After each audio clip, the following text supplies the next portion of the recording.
जैसे अर्थव्यवस्था के लिए 4 से 6% इन्फ्लेशन रेट स्वीकार है, अगर इससे ऊपर यानी कि 2 अंकों में अगर इन्फ्लेशन जा रहा है, तो ये अर्थव्यवस्था के लिए बहुत अच्छा नहीं होगा। इस सारे मुद्दे को लेकर आज हमारे बीच आर्थिक जगत के उच्च कोटि के सारे विद्वान उपस्थित हैं, जो अपना विचार रखेंगे कि भारत जैसे अर्थव्यवस्था के लिए क्या उचित होगा, जिससे भारत की आर्थिक स्थिरता, आर्थिक सामाजिक न्याय के साथ तेज गति से आर्थिक विकास कर सके। नेक्स्ट प्रोसीडिंग के लिए मैं आगे बढ़ा रहा हूं सर को। धन्यवाद।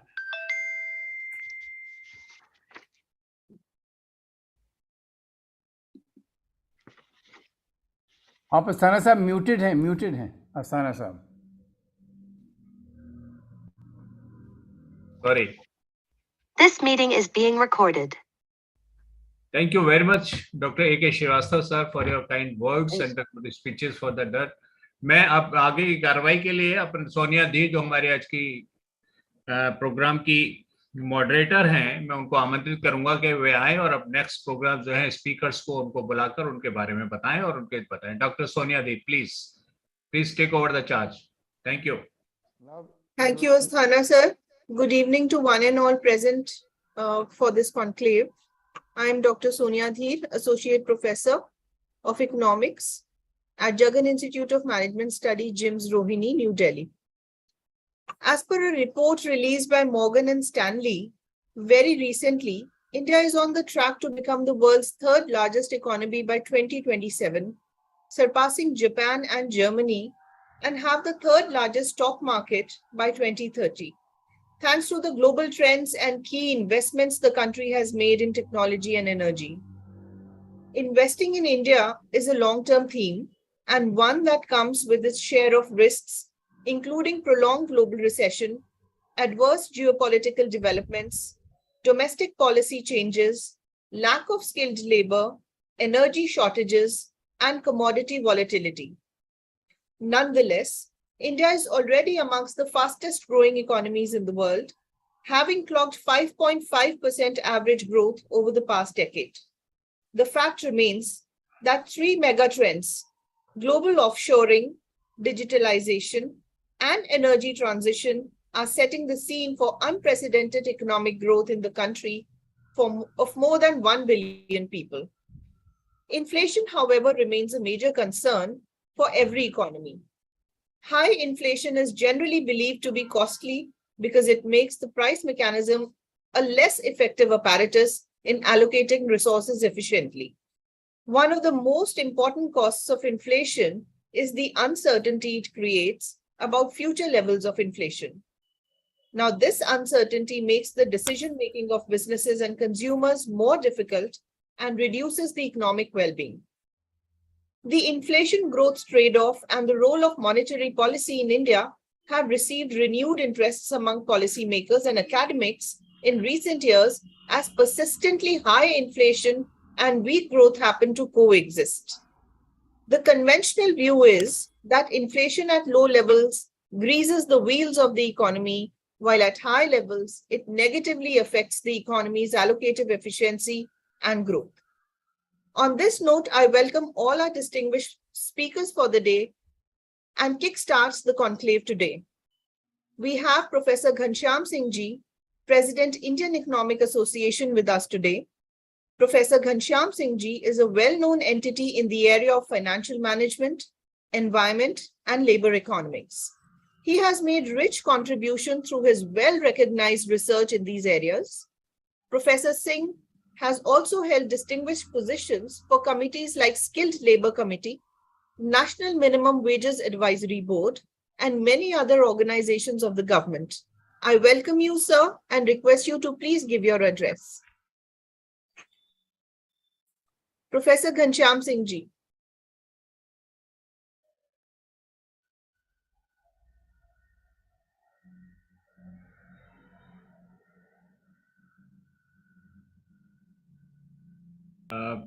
Professor Ghanshyam Singh Ji. Sir, we are unable to hear you. Is he muted?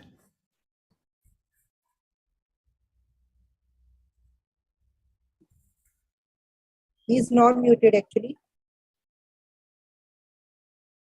So we can't hear you.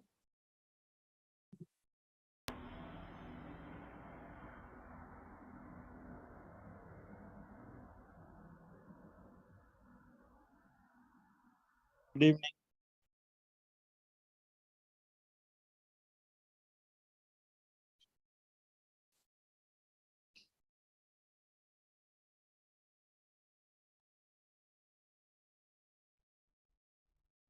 हाँ सर, क्या हुआ? ज्वाइन करिए। आपका इस नंबर आप बोल रहे हैं जी। आप जी, सोनिया जी ने आपको वेलकम किया है और आप उनको अपना अनम्यूट करिए और बोलिए। Good evening. आप अनम्यूट अनम्यूट तो है ये, पर हाँ। ये साउंड नहीं आ रही हमारे पास। जी good evening. Good evening. Good evening sir. चलिए, हम आप ऐसा कोशिश करिए, शॉर्ट में थोड़ा सा बोल दीजिए। अगर आवाज साफ आती है, आवाज साफ नहीं आती है मोबाइल से। आवाज़ तो आ रही है, अब आ रही थी घनश्याम सिंह जी की। जी बोलिए, आप बोलिए।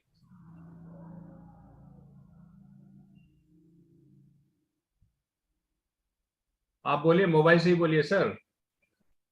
मोबाइल से बोले? जी बोलिए। ठीक है। हाँ जी बोलिए। Thank you very much. I'm really very sorry that in spite of my best effort and Sonia ji's good words, I couldn't come to you through this video conferencing. Anyway, I'm joining you through both the way. My picture is going, snap is going on mobile, and my talk will be delivered through this mobile only. Well, let me welcome all the persons who are present here. I can't name all. My own team. Hello. Yes, we are listening. Yes sir, yes sir. Hello. Yes sir, Sir. you continue sir. You continue sir. Hello. Sir आप continue करिए, आप continue करिए। Hello. जी, आप direct भी आ रहा है, continue करिए। आवाज नहीं कर रही। आप बोलिए सर, आप बोलिए सर, बोलिए, आप बोलिए। Thank you very much. I'm really very sorry for disturbance that has been coming. That is not my mistake.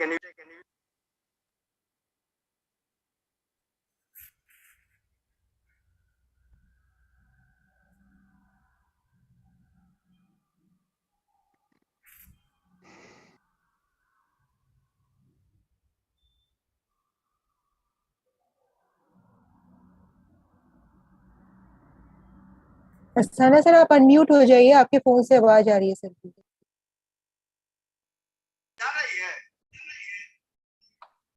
आ रही सर, आ रही है, आ रही है। मनका जी, मैं मोबाइल को पास में रखूं या बंद? ओके ओके ओके ओके, आप ऐसे ही रखिए सर, आवाज आ रही है सर। अब आवाज आपके जी आ रही है, आपके फोन से आ रही है सर की आवाज। आपके लैपटॉप से आवाज आ रही है सर की। जी जी जी, आ रही है। लैपटॉप से नहीं आ रही है जी।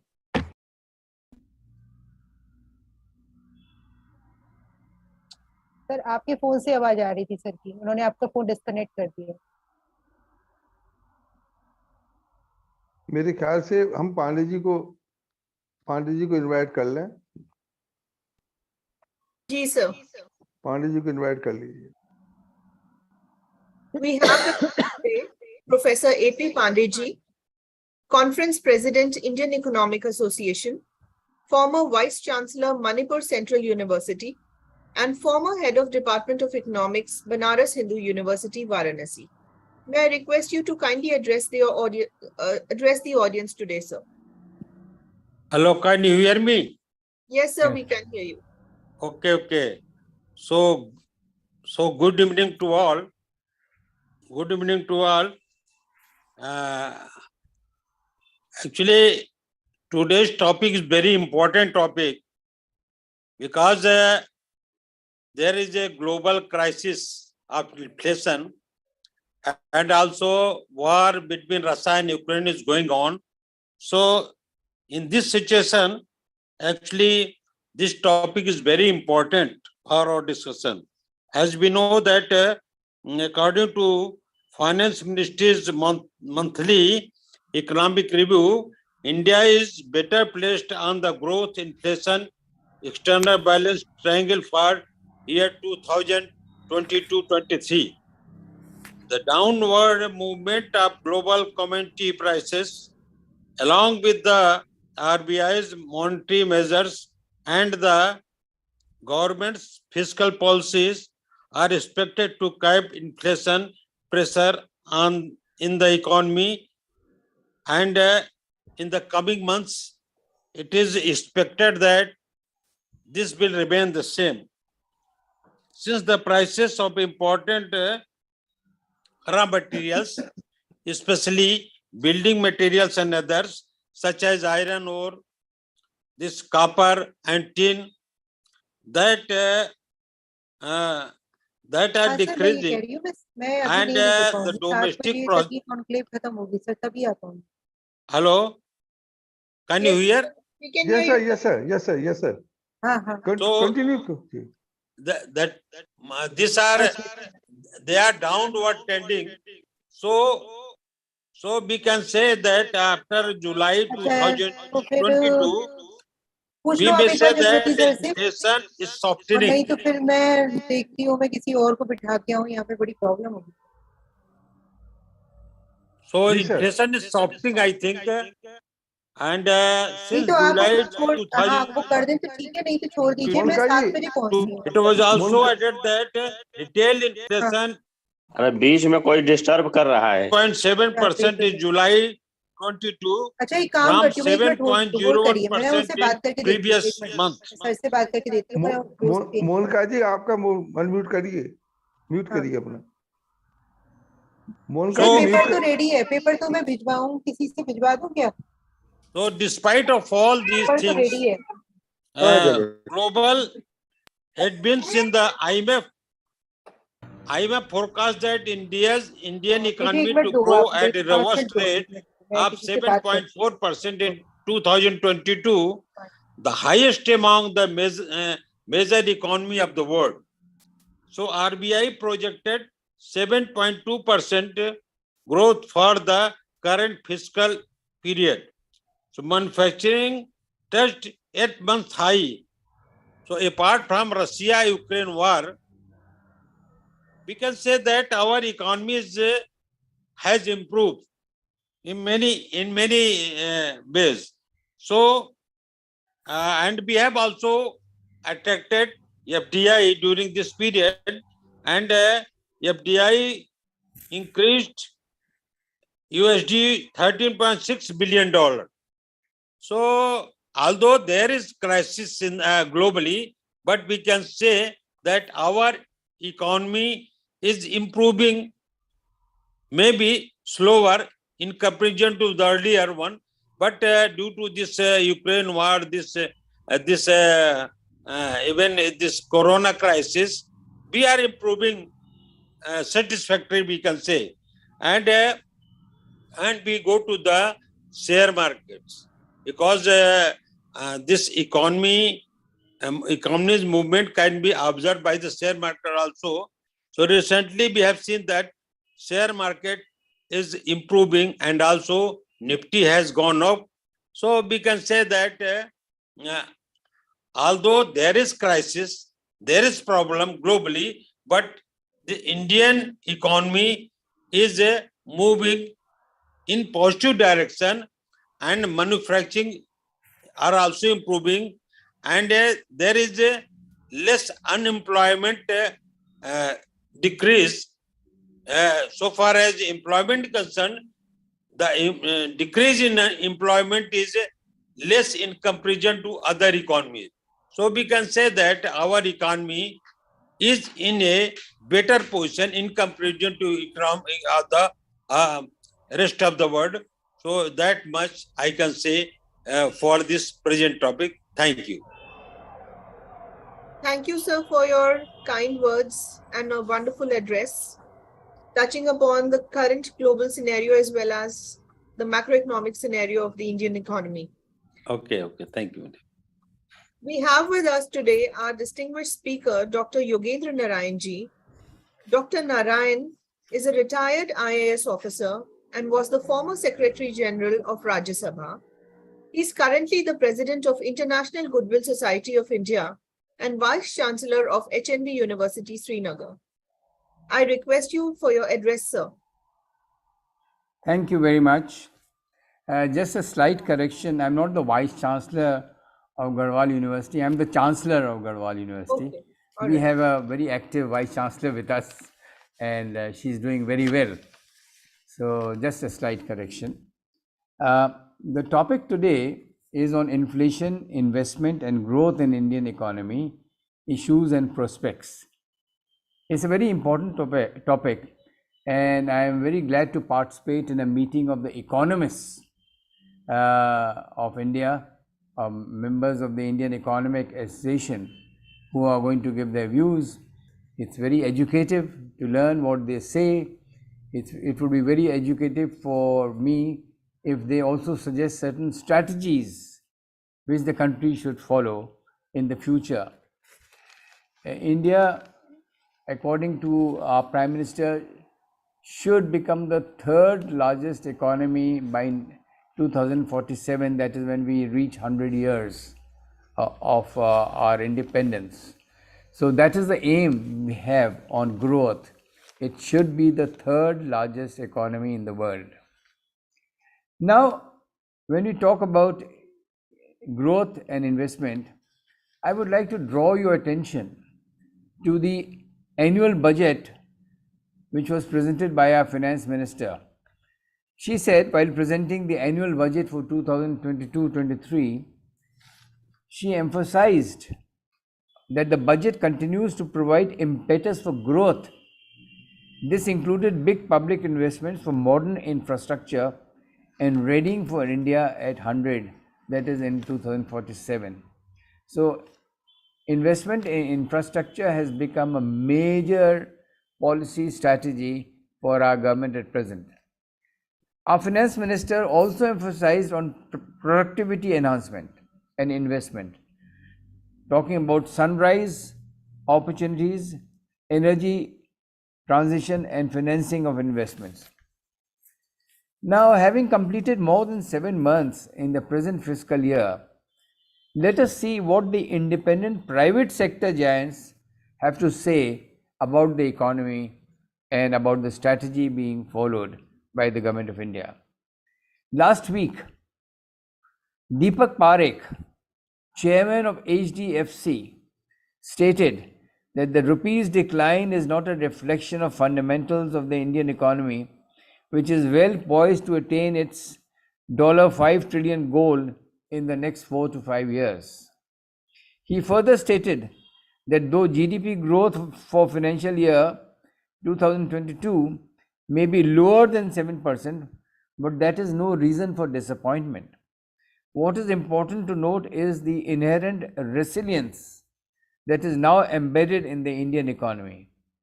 Capacity utilization levels are now nearing 75%, which is very conducive for fresh investments.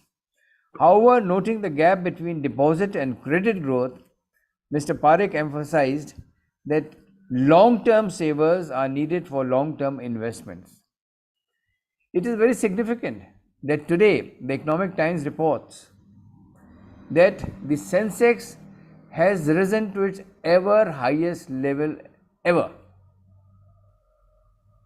And it is very significant that even the decline in the rupee has come down by 100 points, and it is regaining the 80-81 parity which it had lost when the rupee went up to 83. So these are very significant indicators. The Economic Times has also reported that the manufacturing index, the productivity index has gone up. So I think we are going to see a big change in the coming months in both productivity, investment and growth. In USA, the single biggest challenge is inflation. But for the rest of the world, the challenge is double. First is tackling high inflation, and second is the dollar strength. Inflation in India has remained higher than 6.5% in the last 9 months, which is beyond the mandated 4% of the RBI extendable up to 6% in extreme circumstances. The RBI believes that this will continue in the next financial year because of the impact of the Russian-Ukraine war. The government is rightly focusing on spending and investment-driven growth and physical and social infrastructure. The focus on roads, metros, railways, and urban infrastructure will boost the construction sector, which in turn feeds over 250 allied industries. The construction sector is critical for small business and jobs. Similarly, the emphasis being given on developing indigenous defense sector in defense industry is bound to attract investment both from within the country as well as abroad. We are developing indigenous technology for manufacturing more than 400 products which we are presently importing in the defense sector. In the last budget, the government has set aside 68,000 crores for purchase of defense equipment indigenously. This will also give rise to new startups as well as unicorns. The government has also initiated a policy of giving money through PLIs, productivity-linked incentives, in selected industries. This is bound to attract further investment in these selected sectors. The NCAER report says that the economy is showing positive signs of growth. The IMF has forecast the economy to grow by 6.8% in the current fiscal year and 6.1% in the next year. Though the foreign exchange reserves have gone down to $532 billion, it is not alarming as it can take care of 8 months of imports. Further, in the last week, we increased our foreign exchange reserves by $6 billion, which is very significant. It just happened last week. I was going through an article in the Times of India on how to mobilize dollars, because it is this dollar inflow that is also affecting investment and growth. In this article, it says that it is a large chunk of dollars can be raised via a special focused program. This would immediately bolster foreign exchange reserves and send a positive supply signal to foreign exchange markets and investors and enable a dampening of the sharp volatility in the rupee. Now, is this a new thing which we are thinking of? No. The first time was in 1996 when a sanctions-wrecked India post-Pokhran II nuclear tests raised resurgent India bonds. The second time was soon after in 2000 when a similar depreciation of the rupee, driven largely by the East Asian crisis, was tackled by issuing India Millennium Deposits. And a third time in 2013 when a mix of domestic and international factors, remembered as the taper tantrum, sent rupee on a free fall. Yet again, RBI raised 35 billion via a special FCNR deposit scheme. So, the message wasn't just about the quantum of dollar capital raised, but that India has a large captive investor pool in the form of the non-resident Indians that has immense and enduring confidence in India. That, coupled with Indians at decision-making levels in most international banks have Indian at the top who are operating on investments, meant India does not have a funding constraint for its external liabilities. So we should tap these resources also for increasing our dollar reserves. Another very positive factor for growth and for the Indian economy is the soaring tax revenues, which are creating a comfortable fiscal situation. The half-yearly fiscal deficit was just 35% of the annual estimate, which compared to previous years is much better than ever. The main reason was that the central tax revenues shot up by to a record 53% of the annual estimate. GST has boomed, and as you all know, the October collection hit rupees 1.53 trillion. GST revenue in the last 12 months has a total or record 7% of GDP. Direct taxes have also risen by 31% as the latest Economic Times report says today in the first half of the fiscal. This newfound buoyancy of tax revenue means a more honest society as well as a better economy. In the end, I would also like to stress on gender equality in employment as part of the strategy to improve the economy. India continues to be in the bottom 5 when it comes to women's economic participation, ranking 143 out of 146 countries. Making them equal partners in our workforce will improve the economy manifold. With these ideas and views, I would like to close now, and I'm sure the other speakers will also be raising very relevant points, and I think we should all put this in the form of a resolution and put it to the Government of India for them to consider these new policy initiatives and issues. Thank you very much for inviting me to be the chief speaker on this occasion. Thank you. I thank you, sir, for the valuable thoughts shared by you, highlighting the growth avenues for various important sectors of the economy, also touching upon the various challenges that the economy is facing and the possible solutions for the same. Moving ahead, it is time for us to invite our distinguished panelist speakers for the conclave. We have with us today Professor Sri Prakash, Chief Editor, Indian Journal of Economy and Policy, a quarterly journal of Indian Economic Association. Professor Sri Prakash has retired as Senior Fellow and Head, NIPA MHRD, New Delhi, and as Professor of Eminence and Dean in Tech NCR, Delhi. Sir has been visiting professor to distinguished institutes like the Institute of Manpower Research, New Delhi, and IIM Shillong. He has been advisor to the State Planning Board, Nagaland, and consultant to organizations like UNESCO, Paris, and World Bank, among other distinguished positions he has held in past. I welcome you, sir, and I invite you for your address. On karo video. May I request yes. audience to please keep their... Thank you. जय श्री कृष्ण, अभिवादन एवं नमस्कार सभी विद्वानों को और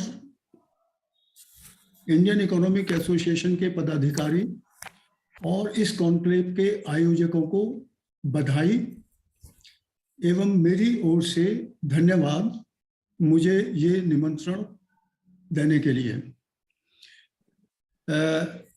At the very outset, I apologize in advance to all my predecessors and contemporaries,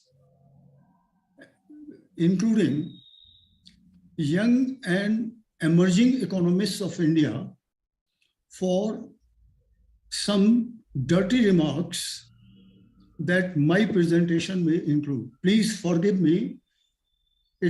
These remarks are not intended for insulting anyone, but the remarks arise out of the observed facts.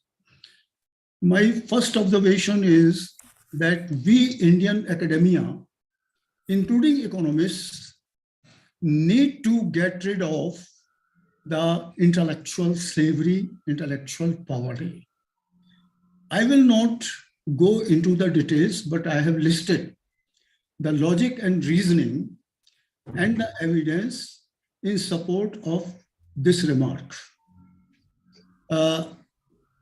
First of all, I will like to start with certain conceptual framework, the important concepts associated with the basic variables included in the topic. Number one, what is growth? What is development? I think we Indians have to relook at the conceptual framework of this. More indirect methods of production lead to increasing number of intermediaries, lengthening of the supply chain, and these result in increasing the cost and prices, generate more income, and generate more employment. So there is a direct relationship between the adoption of indirect methods of production and the positive change and high rate of change and growth in all these features. Let me illustrate by the example of Delhi Milk Scheme. It collects milk from the radius of 300 kilometers in and around Delhi. Transporters are included for collecting as well as for distributing. People are located, posted at the collection centers, examining the quality, collecting the milk, getting that loaded in the tankers, and then transporting back to Delhi, where it is processed, again reprocessed to convert into powder into milk, packaging and distribution to the consumers through a large number of distributors. So, you can think how many more activities come in this indirect method of production of milk. Similarly, the arhar dal, the pulse arhar, includes or passes through 35 hands from the farms and farmers to the final consumers. At every stage, some employment and some commission, say for example, tax, trade and transport, constitute important commissions, adding to the cost, raising the prices, and people may talk about that it leads to inflationary pressures in any economy. But we call it growth. The commodity is one, the quantity is the same, but adding these long chains of supply and production schedules is called development. The quantity and quality of milk, the quantity and quality of the pulse is the same. In my opinion, growth should refer to generation of real income and production of more commodities at affordable prices. I request all the learned speakers and the members of the audience to give a serious thought to this aspect. Secondly, I will come to the other concept, employment. Employment refers to engagement in some activity. If I am talking, then I am employed in this discussion, in this presentation. I am not unemployed. If I am sleeping, I am engaged in sleep. If I am sitting at the beach of a sea and observing the waves, I am employed in that.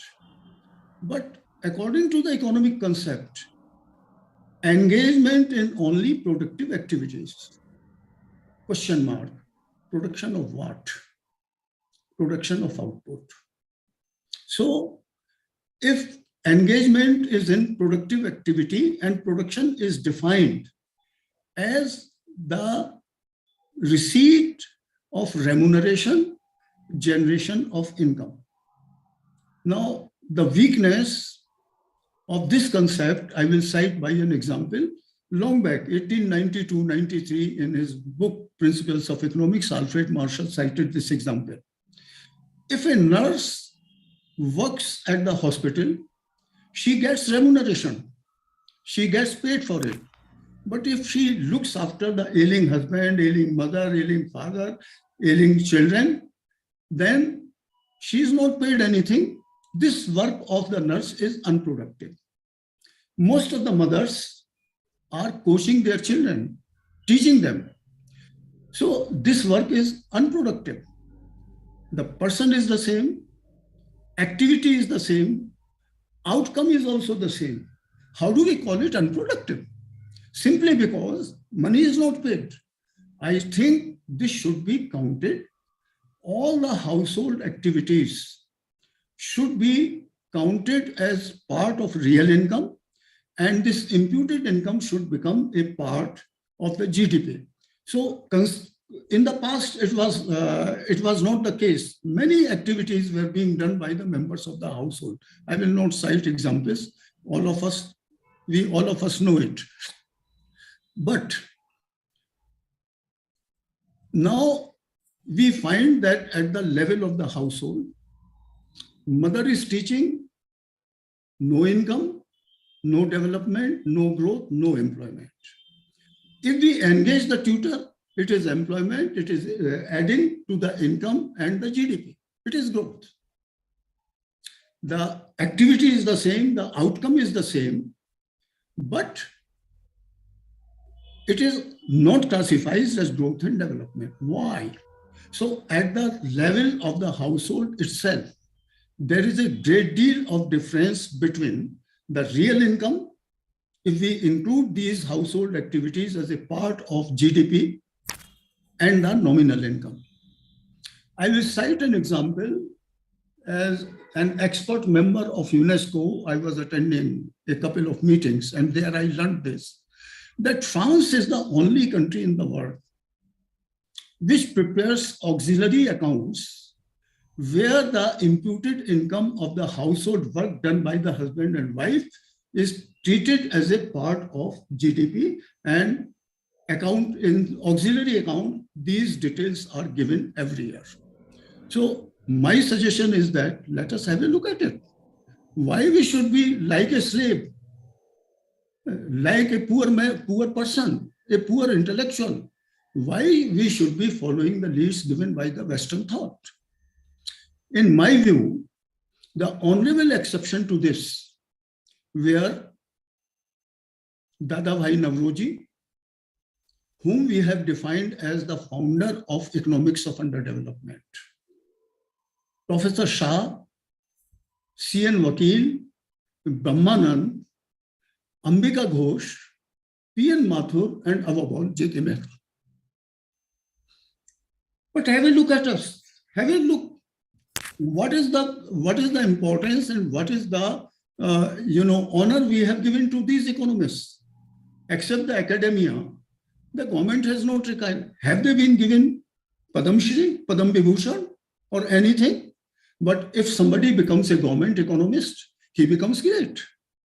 If papers are published abroad, it is great. If the same paper is published in Indian journal, I am nobody.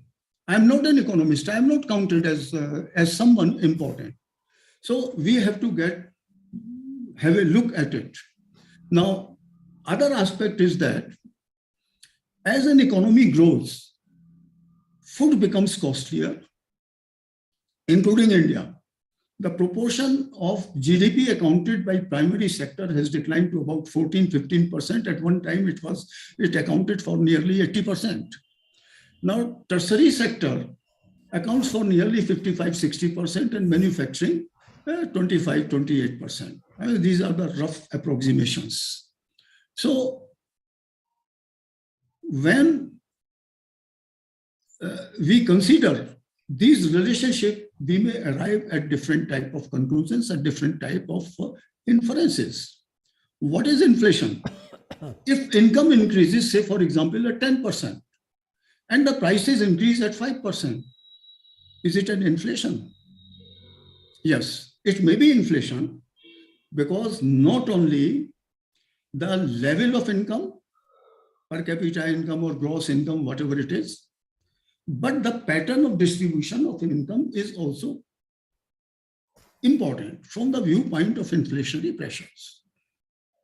Now, when I started my career, I got 325 rupees per month as assistant professor at Sagar University.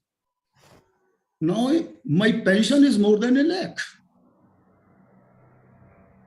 So for me, there is no inflation because my income has increased much more rapidly than the prices have increased. I don't bother what the price level is. But those whose incomes, the growth of income has not kept pace with the increase in prices will decidedly be affected adversely by inflation. So we have to, and that is why take into consideration the free distribution of ration to the poor by the central government during COVID. I mean, it mitigated inflationary pressures to great extent. And Indian economy has been, so far as inflation is concerned, has always been led by the agricultural prices. Other prices have followed the suit. Myself, along with a host of my research scholars, have extensively researched on an important aspect, which is most of the economists have been overlooking: fixed and fixed prices. At the same time, it is not, classical or neoclassical concept that trade cycles will come turn by turn. There would be inflation and inflation. There would be recession and recession. No, this is no more the case. While primary sectors suffer from inflationary pressures, the manufacturing sectors suffer from demand recession. This has been the milieu. This has been the scenario of Indian economy from 2010 to 2014. Please look at the data and you will find it. Then we come to another, inflation has come, output has come. Now, let me come to certain basic facts. I'm making these, points, these comments with the expectation and the request that all my learned and erudite colleagues will have a second look and let us not look for approbation and appreciation from anybody, but our logical framework, our argumentation, our correct conceptualization. And re-look at the entire gamut of economics that we are being taught and we learn and we talk about, and we write a number of research papers. I am equally guilty. I'm not saying I am an exception. I have already counted the exceptions among the Indians. Now, some basic facts I will like to highlight. From 2014 to 2022, per capita income of India has increased by 33%. Please note, per capita income has increased by 33%. Decidedly, per capita income of certain groups would have increased by 25%, 20%, or 35 or 40% or 50%. This type of inequality of the income distribution will always be there, had been there, and in future also will continue to have there. But at averages, we find 33% growth of per capita income during a period of 8 years. It is a sort of record. So where is the problem of growth? Where is the problem of growth? Number two, Indian economy is already large size, 3+ trillion. And our target is 5+ trillion as during next 5-6 years. And for that, we require accelerated rate of growth of output. In terms of real terms, not in nominal terms alone. I'm talking about in real economy, in real terms, not in nominal terms alone. Now, other aspect of growth happens to be that investment, income, employment, and inflation, they constitute both a virtuous and vicious circle. We have prepared 2 diagrams. In the, whatever I am speaking, I am shortening the length of my PPTs and I'm picking up only important points in order to keep the time limit in view. So high investment, high income and high growth, more employment, more consumption, more savings, more investment and more income. This is the circle. This is the virtuous circle. Ma'am, please show this slide. Thank you. This is the virtuous circle. What about the vicious circle? Low investment, low income, low employment, low consumption, low investment and return, low investment. Investment is preceded by savings. So we have to look at both these aspects. And this has been a very, very interesting topic from this viewpoint. So we have to, first of all, we have to break the vicious circle of interrelations between these variables in order to convert this vicious into virtuous circle, so that the economy continues to move rapidly on the long-term growth path.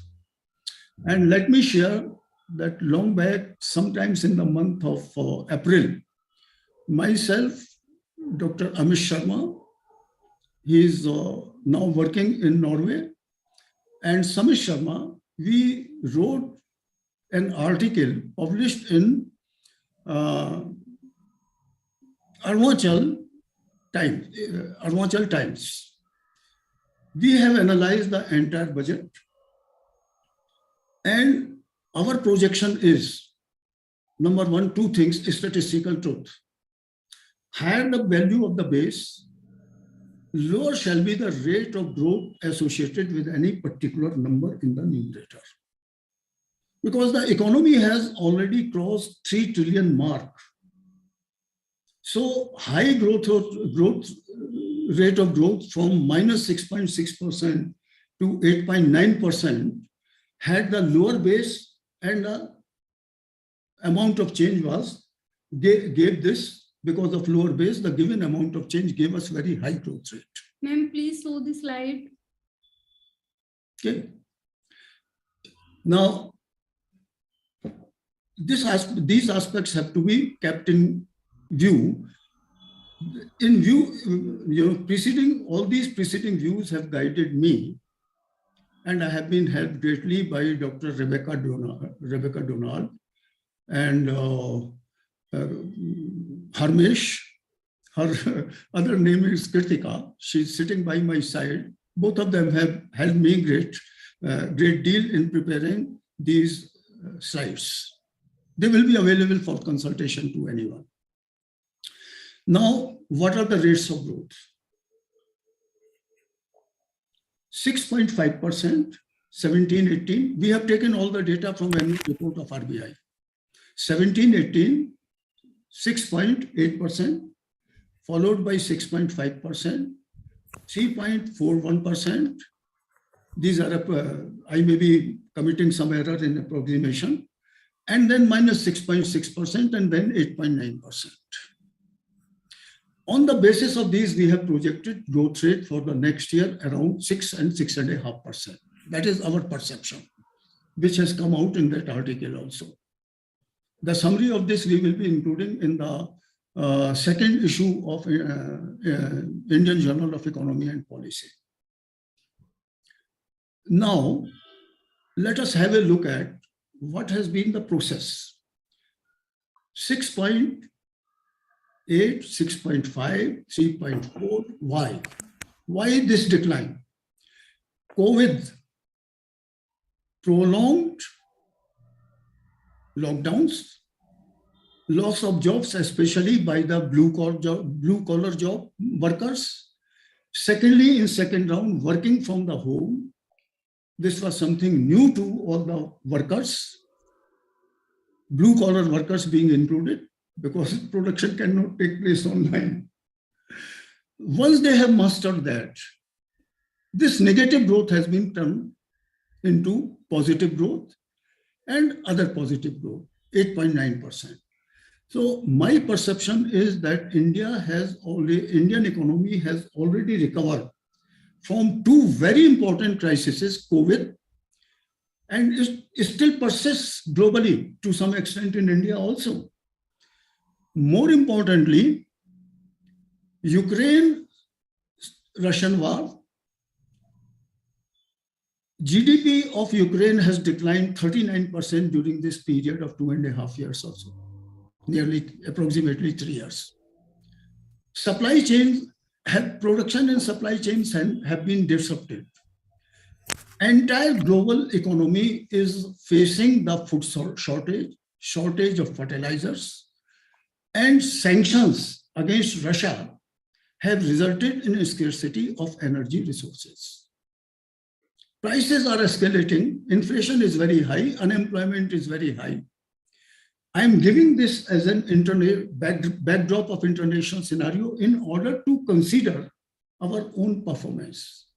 India is among the most rapidly growing economies of the world today, and Indian economy is already larger than the British economy.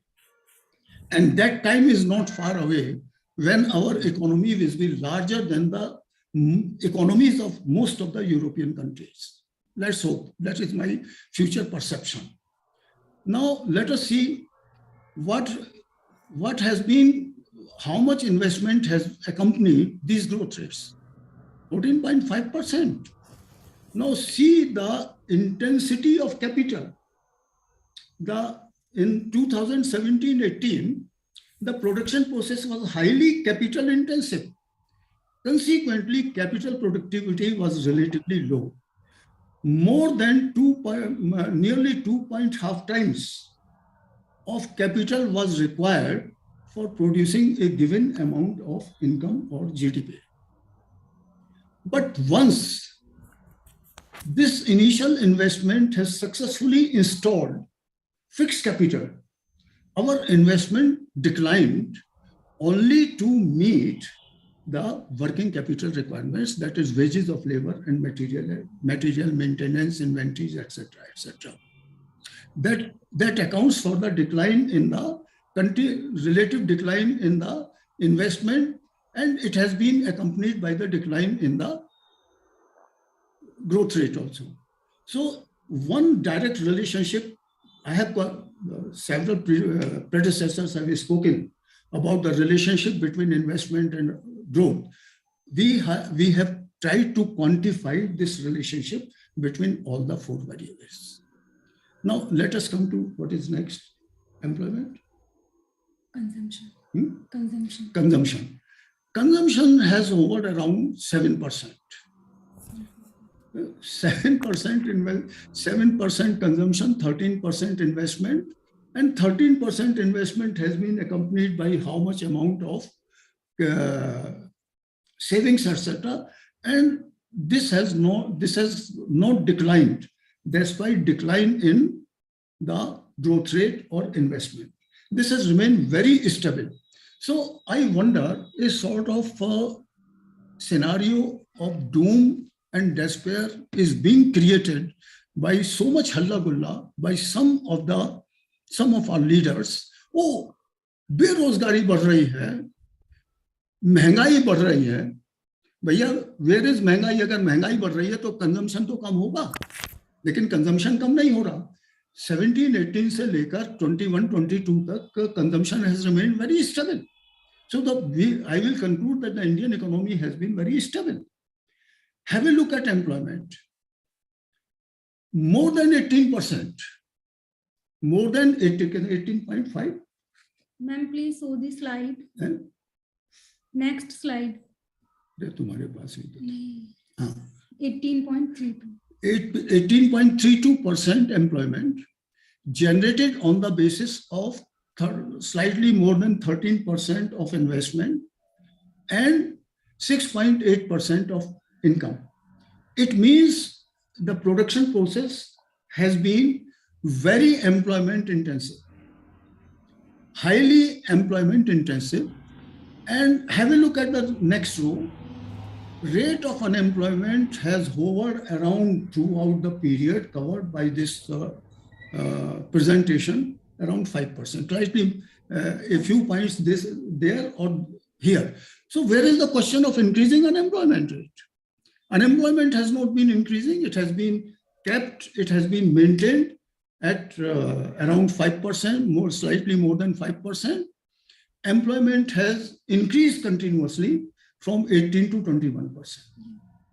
So my perception, my explanation is that despite the declining rate of growth due to COVID and international geopolitical situation, Indian economy has maintained itself in a very stable position, both in terms of inflationary rates and consumption and investment. We will come to the unemployment rate also that have already been talked about. So what we see is sort of relationship we are looking at.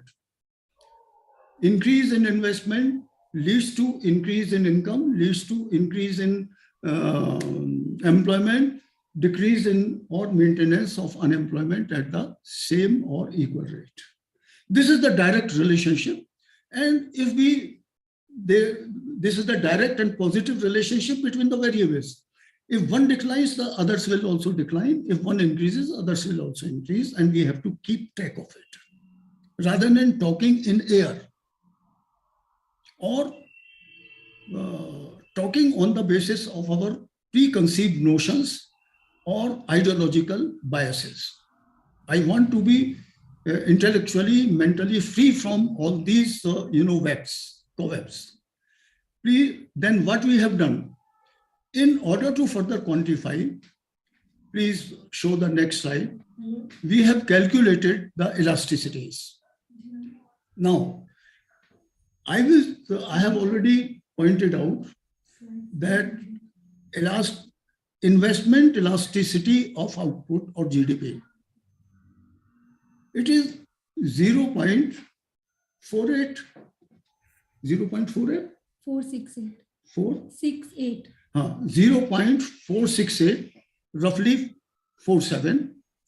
That is 1%, 100% increase in output, in investment will lead to nearly 47% increase in output. So this shows the capital intensity of our production process, and these elasticity values have been moving, have been fluctuating according to the rate of investment, but the movement and the relationship is very, very stable. What is the highest, lowest? 4.1 in the last year? Yes, sir. 4.1. 0. That is 100% increase in investment will lead to only 41% increase in output, in the growth of output. Now, let us see this relationship if we project it into the future. If we want to grow at 10%, please multiply and you will get the requisite rate of investment in order to realize this rate. If we want to grow at 7% per annum in the next year, then we will have to match it with the requisite amount of investment. Okay. So I have got all the correctives in our perceptions, in our presentations, in our calculations, I think should be guided by these calculated values. Next. Output employment. Employment. What is the elasticity of employment? 0. Ma'am, please backslide. 0.21? 0.371. 0.37. 0.37. That is 100% increase in output will lead to 37% increase in Please conclude. So when we talk about employment and unemployment, we have to keep this sort of direct relationship, percentage change in output, percentage change in investment, and percentage change in employment, percentage change in unemployment. Please move to the next. Inflation, output inflation. What is the relationship between growth of GDP and growth of inflation? Please tell me. 2.04. 2.204. 2.04. That is 100% increase in output will lead to 204% increase in inflation. So if we have to keep inflation in check, then we have to keep this relationship in view. What is the last value? 1.7. So it has declined. You see, the elasticity has declined, fortunately. So 100%, so slightly more than 100% employment will increase, slightly more than that. So I think this is a heartening and this is a happy augury. This augurs well. This is a better signal. And I will like to conclude, there is nothing more. I will like to conclude with an appeal. Please, all those who are attending this, my apology and my request, please don't feel offended. I don't mean offense to anyone, offense to or belittling anybody's erudition, intellectual capital, intelligence and learning. All are respected. I have listened carefully to all the presentations so far, and I will also be followed by others. But my appeal to all, especially economists, is that whatever we talk about, whenever we talk about, we should have at concrete facts, use our conceptual framework, and arrive at particular values, quantify the relationship, and then you can move on a very healthy path. I am quite confident that Indian economy by 2040 will be recording a rate of growth of 10%, and it will be nearly 6 trillion. Thank you very much for carefully and silently listening. There was no interference in between as it was happening when Professor A.P. Pandey was speaking. I was not comfortable with it. I wanted to request that please don't talk behind or so that the speaker's presentation is disrupted. But thank you very much. I am extremely thankful and with due apologies again and namaskar and have good night. Thank you, sir. Thank you for this erudite, enlightening speech of yours. Just to sum up and for the benefit of the audience, I would like to present the summary of Sir's speech very quickly. Sir emphasized on factors influencing growth in the dynamic context. He explained how and why household activities should be included and accounted for in the GDP of the country.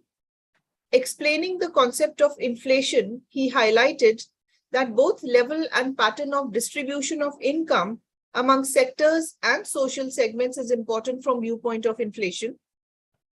Explaining the characteristics of growth and sharing growth figures, Sir highlighted the fact that growth of economy has been dominated by change in technology and rising labor productivity.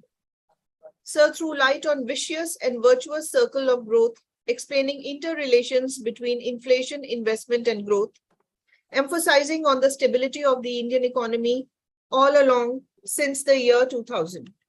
Thank you so much, sir. And we, on your permission, would like to share your PPT with the attendees of this conclave. If you permit, we would send it to Asthana ji and Tomar sir, so that people can benefit from the growth figures and the other points that you have put in, your thoughts that you have put in the PPT. 1 minute. Yes, sir. Yes, sir. Sonia, 1 minute. The leading sectors of growth of the Indian economy have been and continue to be IT-enabled services, pharma, automobile, consumer durables, and now defense production is looking up very, very brightly and very, very highly. And we are confident that leading sectors will also pull up the lagging sectors of the economy. You and I, we are input-output wala, so we know that a small change in one sector spreads its growth momentum to the remaining sectors directly and indirectly. Thank you. We will mail the all the PPT. PPTs.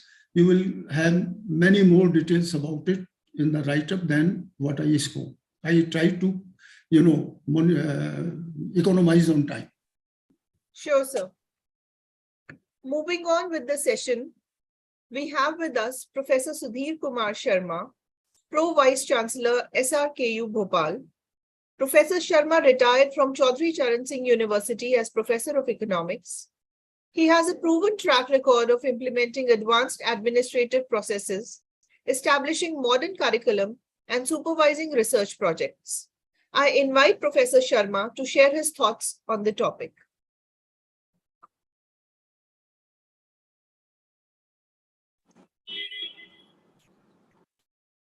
Yes, good evening to all.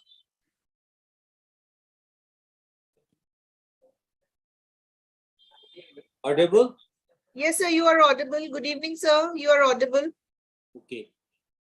Honorable Yogen Narayan ji, former Please General open your Secretary, Rajya camera. Sabha, Professor Shri Prakash ji, former Professor of Economics, Professor Ghanshyam ji, President, Indian Economic Association, Professor Adya Prasad ji, Conference President, Indian Economic Association, Chartered Accountant Ravi ji, distinguished guests, scholars, and students. I am deeply honored to be invited to deliver this online lecture as part of the regular activity of Indian Economic Association. I thank both Dr. Asthana ji and Dr. Tomar ji, along with their team, for inviting me in the National Conclave. At this defining moment, some new ideas to face challenges to build self-reliant future are needed to fulfill our dreams during the Amrit Kal. Here, my talk will attempt to focus on the issues related with inflation, investment and growth in Indian economy, but I will make some attempt to discuss on the quality of growth in the light of direct path for making India a developed economy in the future. I have used a model for formal discussion on this issue of inflation, investment, and growth in Indian economy. Let us quickly review a model for better understanding of the interacting elements in our economy. May I go to the next slide?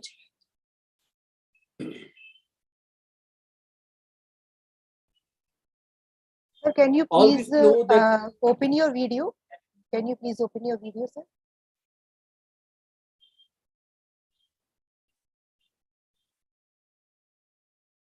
yes, please. Yes, sir. Thank you, sir. Okay, as we used to take a macro model of the economy, we are generally dealing with aggregate demand, consumption, private investment, export and import, aggregate supply, labor, capital, and exogenous technical progress. And there is a LM curve. So we are using this model with certain assumption. Let us go to the next slide, where I'm talking about that the different equations expressing long-run interest rate as a function of short-term interest rate and the government investment that is required to unify monetary policy and the fiscal policy to goods market. At the same time, the tax is a very important part when discussing a macroeconomy, and the trade policy also plays a very important role. Let us move to the next. Here, the model incorporates backward-looking inflation expectation to corroborate Indian experience with inertia plays an instrumental role in deciding the future dynamic of inflation. And this is the reason why the central bank, the RBI, used to monitor the expectation regarding inflation all the time. Empirical findings in the work done earlier by the Asian Development Bank, they are talking about the expansionary monetary policy as envisaged by 100 basis point reduction in short-term interest rate leads to around 4% increase in GDP. So this is an interrelationship between the investment and GDP. Again, the government expenditure plays a very important role. So the general government final consumption expenditure includes all government current expenditure for purchases of goods and services, including compensation of employees, and the government capital expenditure refers to spending to create long-term assets in the economy. So this is the framework which we need. Again, in the study which is done by the Asian Development Bank, they are pointing out that the increase in the two variables, namely the government consumption expenditure and the public capital formation, they are the fiscal stimuli. Results indicate that a 10% rise in government consumption expenditure results in 19.65% increase in output, whereas 10% higher public capital formation raises output by 24.23%. So this is very clear that when we are going for government consumption expenditure, we are lagging, and when the public capital formation we are increasing, then the output increases by 24.23%. So the fiscal stimulus and the economic growth are only sustainable if this can also generate revenue through tax collection. And in the study, it is found that in both the cases, there is a tax collection increase by 50%. Again, the principle which is talking about the acceleration in the economic activity, when the demand for consumer goods increases, the demand for equipment and other investment necessary to make these goods will grow even more. Now, here is a question that in such situation, we find a problem when the nominal interest rate increase is there, as happening at this very moment. So that is again linked with certain implication, and the opportunity cost increases and the quantity of money demanded decreases as a result. Now, after this model, which is known model used by Asian Development Bank study. We come to our Indian economic situation. We are pointing out that we reach to a particular middle income developing market economy. Here the word market is very important, because every term, everywhere we are quantifying the things, and as pointed out by Professor Shri Prakash ji, there are certain activities which are happening in your own household cannot be quantified in the same manner, but we can include it in a different way. So if you will keep the same calculation methodology, this middle income developing market economy is Indian economy. We have already reached to the third largest if we take the purchasing power parity in our consideration. And the important thing is that despite of all this, the International Monetary Fund has rightly pointed out our per capita income basis, the ranking is 142nd, which is, if we will talk in terms of GDP. And this is 125th, even if you are using the purchasing power parity. So this way, we have to go a long way. Now, let me give a very brief, you can say, statement regarding the growth in Indian economy since 1980. Because in 1980, we started moving with new policies, some changes, and that has given certain results. When we move to the next period, 1980 to 1990, this was the period when initially there was some problem, but we reached to a growth rate 5.8%, which is pointed out as 8 out of 113 countries during that period. The period 1990 to 2005 is a post-liberalization, and during this initial phase, 1990 to 95, the growth rate marginally dipped from 4.70% due to structural changes, but it witnessed further surge and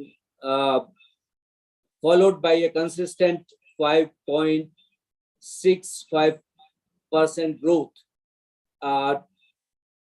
even in the 5 years of the new millennium. Growth rate during 2005 to 2020,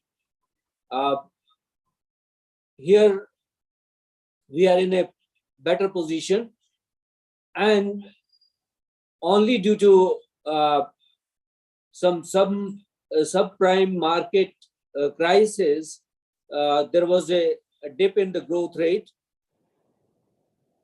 There is a you can say statement that the demonetization and GST in 2016 and 2017 has made certain changes, but it is true that in the long term, the economy will definitely get its benefit.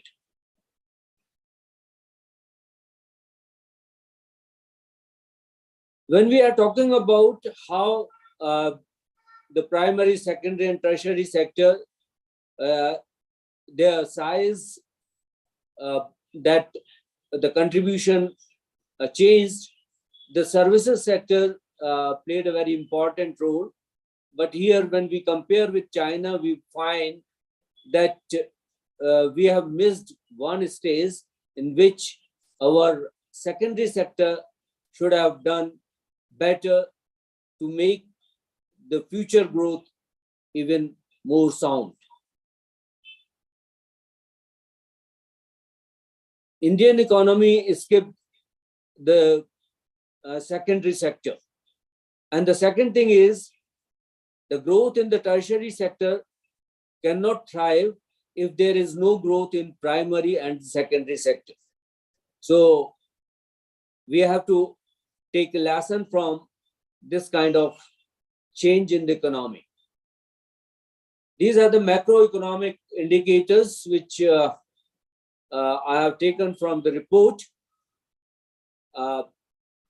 Already we have done very threadbare on this issue in the previous presentation by learned Professor Shri Prakash ji.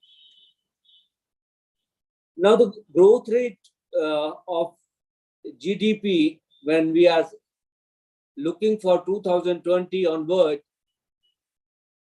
here we have to see that there was a negative impact of COVID-19, but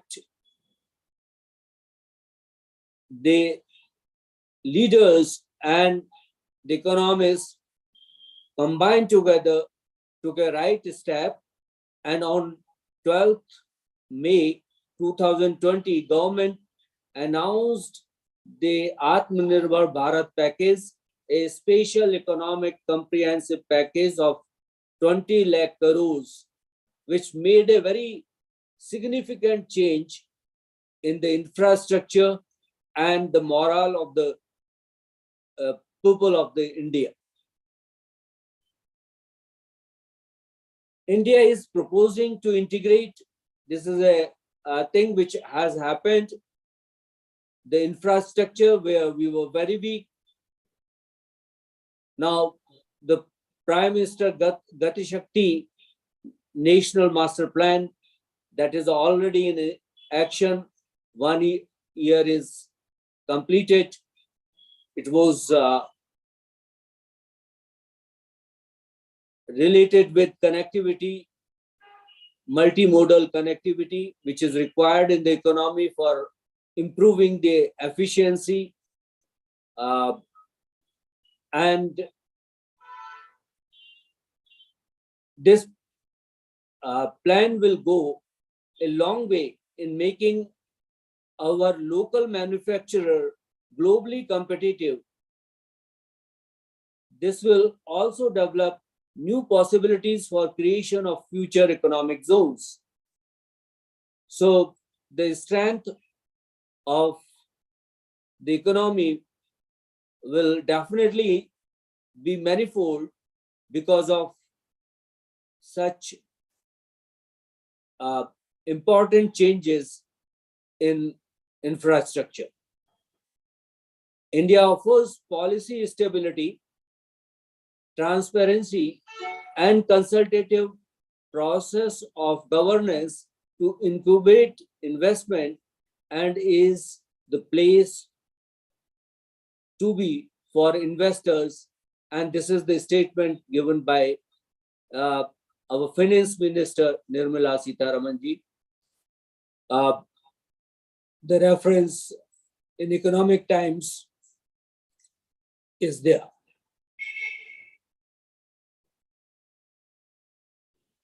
In the Union Budget 2022-23, 10 lakh crores that are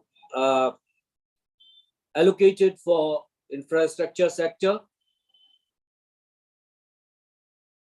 Sustained thrust for modernization and infrastructure development is going on, and there are certain figures given here.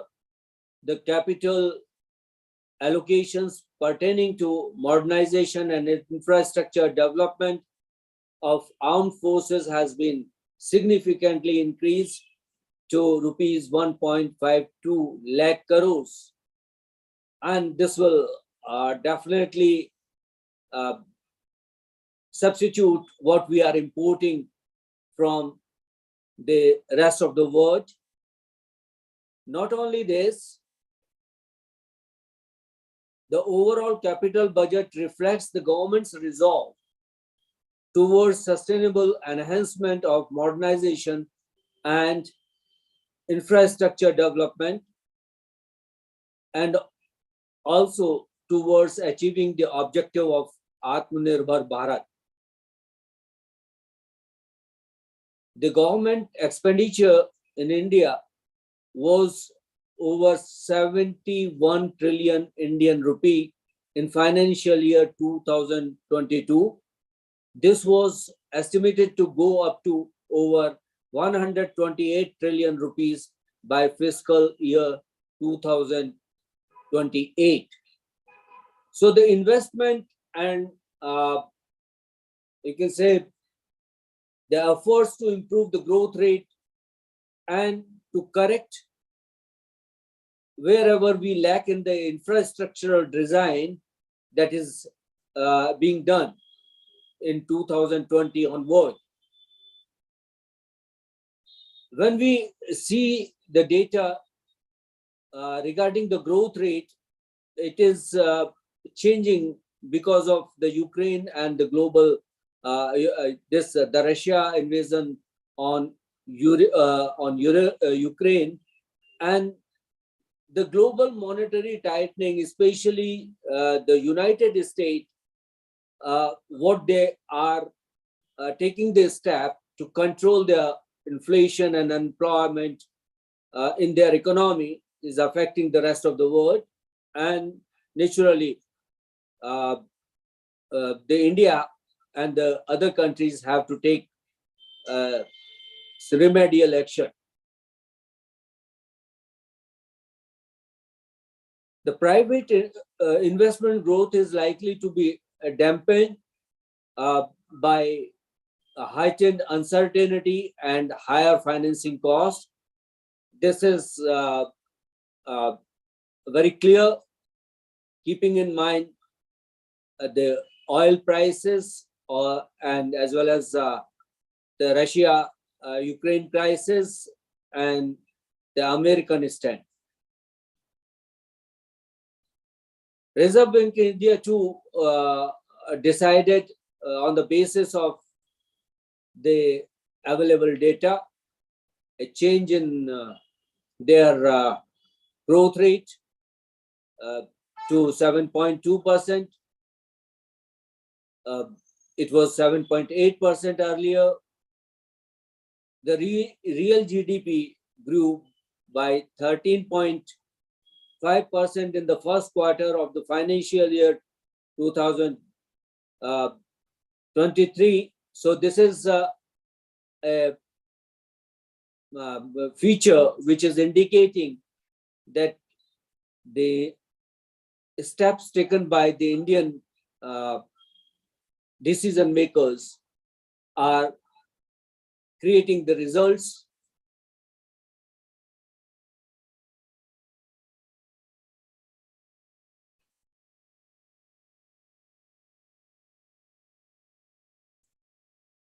In the first half of the current fiscal year, individual approvals and the disbursement, this is one feature which is indicating the positive movement in the economy, that the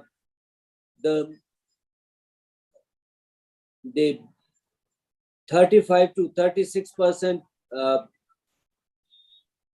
increase we are getting in the case of demand for home loans. So the economy seems to be in the right direction. There's one more indicator which is here and already pointed out by Yogendra Narayanji, that our stock market is doing well. But in the case of the Bharat Electronics, they are showing that because of indigenization of defense procurement and emerging non-defense opportunities such as battery supply for electric vehicles, there is a positive, you can say, indication. Not only this part, but Standard & Poor's Global India Services is also indicating towards a positive PMI, Business Activity Index. The Indian service sector has overcome many adversities in recent months, with the latest Purchasing Managers Index data continuing in showing a strong performance despite some loss of growth momentum in September. This is the statement given by the economists from Standard & Poor's. But at the same time, the inflation, which is affecting the kitchen, the wheat prices, rice, cooking oil, that way, there is a movement. We have to take certain action, and the Indian government is taking in this direction. Apart from monetary policy, the fiscal policy is also needed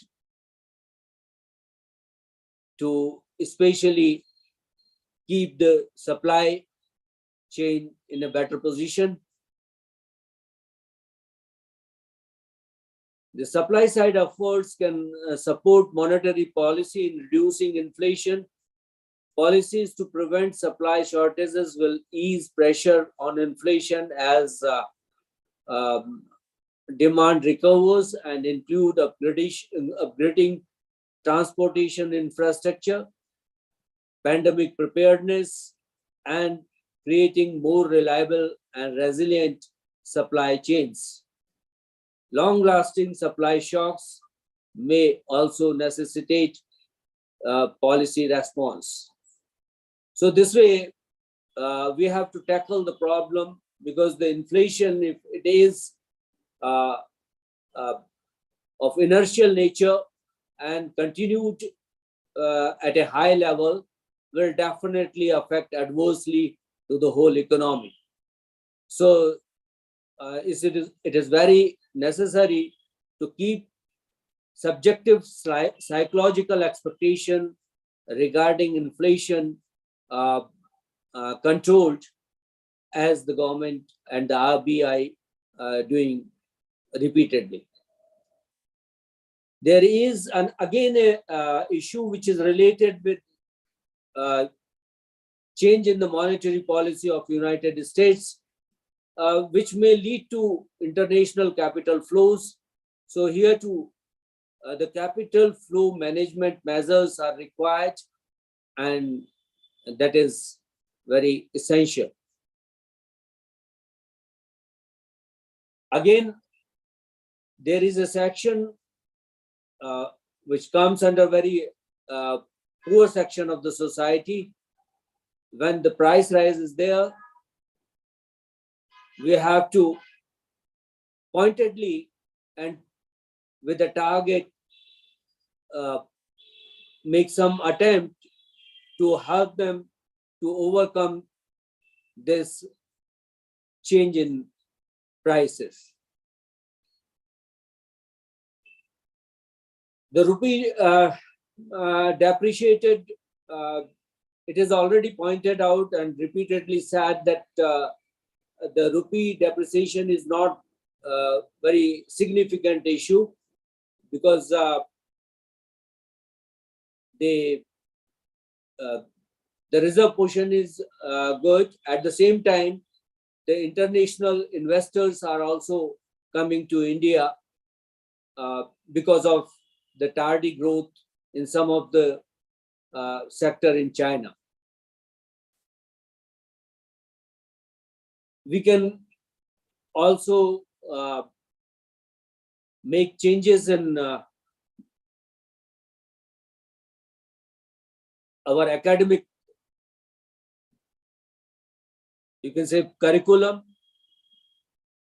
the whole framework.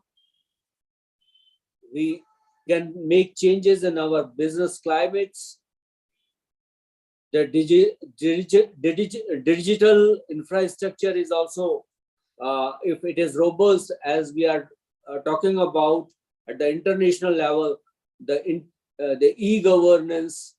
So we are at the level of 0.6. That is very poor in comparison to the developed countries. The issue of climate change is also very important, where we can say that the poorer section of the society will face, whether it is the Delhi or surrounding area, or the farmers, where the change in the you can say temperature may create a problem in output.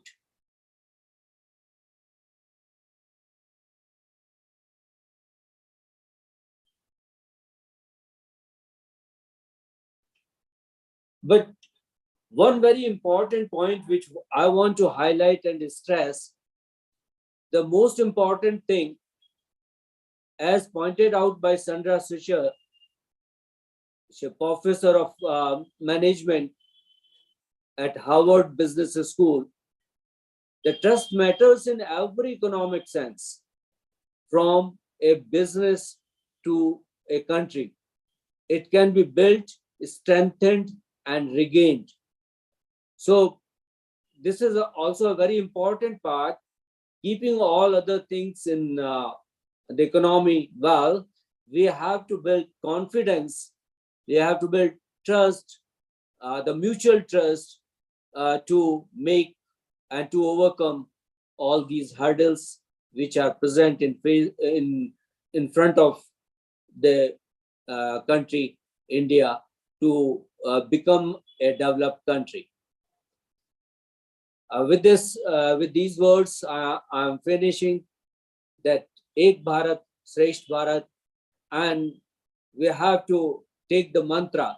Of course, you may say it is a political thing, but you cannot do the things in the holistic way if there is no Sabka Saath, Sabka Vikas, Sabka Vishwas, and Sabka Prayas. Hope for the best. Thank you very much.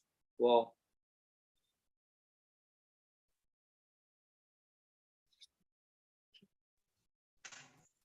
Thank you very much. Thank you so much, sir, for this elaborative presentation that you shared with us. To sum up what Dr. Sharma elaborated to us, Dr. Sudhir Sharma elaborated on the macroeconomic model of Indian economy, explaining interrelation between aggregate demand and supply and the overall impact on the LM curve, and the role of government and foreign trade sector on the economy. Sir deliberated on the historical background of growth in Indian economy in the pre and post liberalization era and discussed various macroeconomic indicators at length and what future holds for India given the current dynamic macroeconomic scenario influenced by factors like rupee depreciation and inflation. Thank you so much, sir. May I now request the audience to please switch on your videos for a group photograph.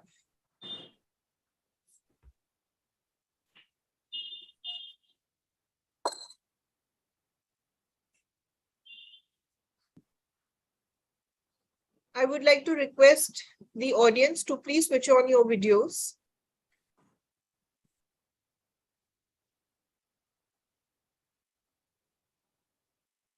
Asthana sir, may I request you to please take the snapshot? Wait a minute, just ask the Monica madam. Okay. She will take the class. It should be a joint photograph, ma'am. A joint photograph with everybody's video on. Yeah, exactly. That is what I want to say. Yes, I would request everyone to please switch on the videos so that we can take a joint photograph. It will be a memorable one as well. Definitely.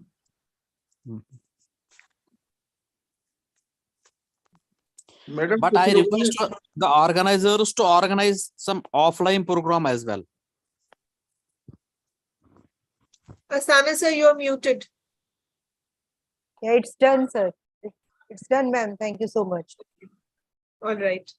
I now hand over the mic to Dr. Ramaiah Rajan, please, for the vote of thanks. Good evening, everyone. I deem it a great honor and privilege to propose a vote of thanks on this memorable occasion. Let me first of all start by giving a glory to the Almighty God for making today's occasion a resounding success, and also IEA for selecting such a relevant topic in this current scenario. First and foremost, I thank the chief guest, Dr. Yogendra Naren, IAS, retired president, IGSI, Chancellor, HNB University, Srinagar, who despite his busy schedule has found time to grace this occasion. Thank you, sir, for inspiring and encouraging us with your words on this special day. I am grateful to Professor Ghanshyam Singh, President IEA, and also A.K. Pandey, Conference President IEA, for their words of encouragement. Their able guidance has always encouraged us. I thank them for their kindness, interest, hospitality, and continued support. I also express my heartfelt thanks to Professor Arvind Srivastava, Regional Vice President IEA, for his valuable contribution. I would like to thank Professor Sri Prakash, Chief Editor, IJEP, New Delhi, Professor Sudhir Kumar Sharma, PVC, SRKU Bhopal, for accepting our invitation and sharing your knowledge on this topic. Thank you, sir. I owe my special gratitude Dr. Sonia Dheer, Associate Editor, IJEP, New Delhi, for moderating this session and for her hard work to ensure that this occasion becomes a memorable success. I thank Dr. A.K. Astain, General Secretary IEA, and Dr. A.K. Tomar, Chief Conference Coordinator IEA, for their stewardship, support, vision, and commitment for coordinating this event. I also thank Professor Indu Vashne, Treasurer IEA, and Dr. Monica Vashne for their unstring support and coordinating all this function. I thank the members of IEA for evincing the interest in covering the event and all the good hearts for working behind the screen. Last but not least, I thank all the distinguished invitees present here for their cooperation and making this function a grand success. Once again, I thank you all for your attention. Thank you. Thanks a lot. Thank you.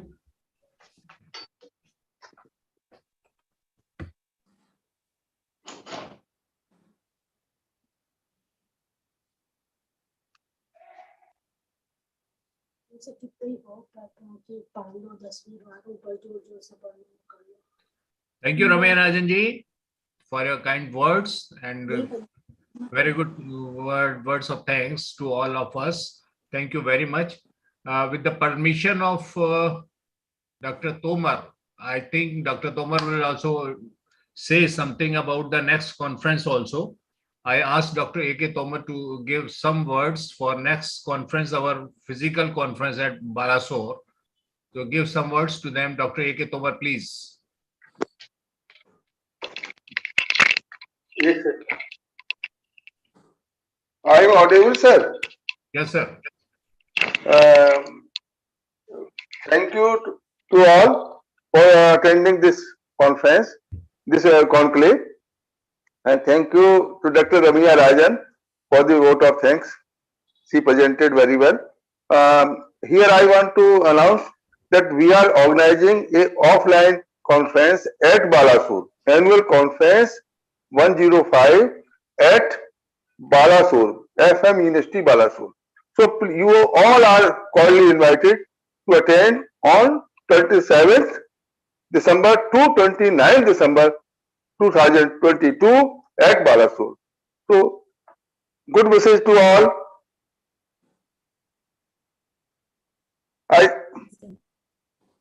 Good wishes to all IE members and office bearers and dignitaries present here. Thank you, sir. Thank you very much, sir. Thank you, sir. Thank you, Dr. Saab. Our President, Pandey ji, Pandey is here. So Professor Pandey is here. With his permission, let me finish this conclave. So thank you very much to all. Thank you, Vidhu Mohanji, Sachin Singh, IEA Shrivastav.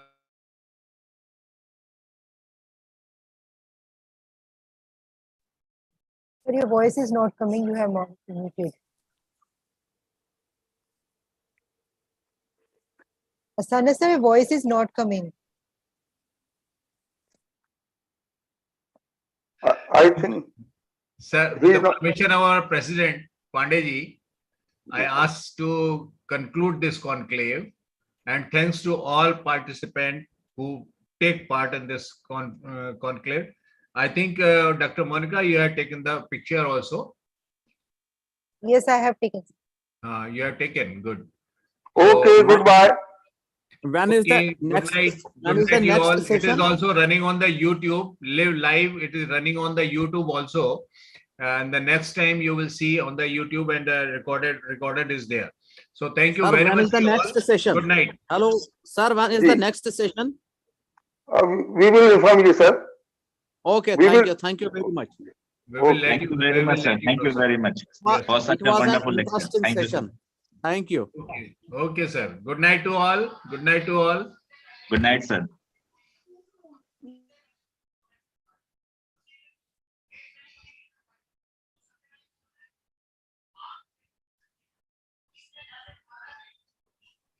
Praveen Singh ji, thank you.